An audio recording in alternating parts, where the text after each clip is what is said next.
আজকে জুলাই মাসের ২ তারিখ। আমরা এখানে এসেছি কিভাবে? সংবিধানের মধ্য দিয়ে আসি নাই।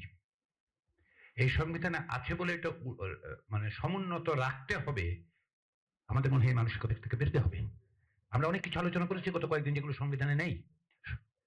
সংবিধান আপনি সংযোজন বলেন, সংশোধন বলেন, পরিমার্জন বলেন, পরিবর্তন বলেন, পুনর্লিখন বলেন।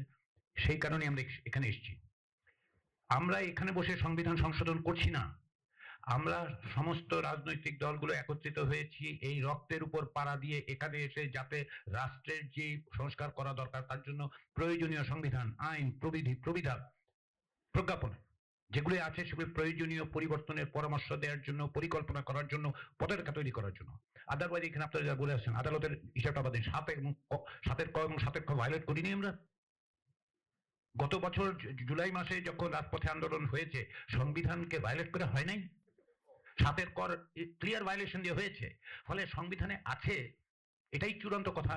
এই বিবেচনা থেকে আমাদেরকে বেরোতে হবে। আমি বিনয়ের সাথে বলি বেরোতে হবে। আজকে যে প্রস্তাবটা করা হচ্ছে, ধরুন আপনারা বলছেন যে কমিটির মধ্যে যা আইন আছে তার মধ্যে পরিবর্তন করুন, তো সেটাও তো আসলে এক অর্থে সংবিধানের বাইরে গিয়েই বলতেছেন। ফলে মানে কিছু বললেই যদি আমরা ধরে নিই যে আমরা সংবিধান ভায়োলেট করবো না, আমি এখানে প্রকাশ্যে বলি আমরা সকলে সংবিধান ভায়োলেট, আমি সংবিধান ভায়োলেট করে এখানে এসেছি, আপনি এসছেন।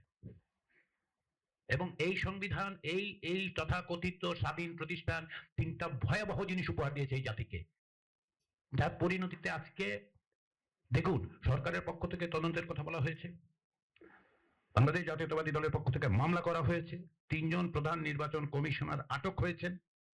ক্ষেত্র বিশেষে এমন ঘটনা ঘটেছে যেগুলো মোটেই প্রীতিকর নয়, গ্রহণযোগ্য নয়, অগ্রহণযোগ্য। কিন্তু জবাবদিহিতার জায়গাটা তো কোথায় আছে? আপনার জবাবদিহিতার জায়গা সংবিধানের মধ্যে। সুপ্রিম জুডিশিয়াল কাউন্সিলে তখনই যেতে পারবেন যখন তারা দায়িত্বে আছে।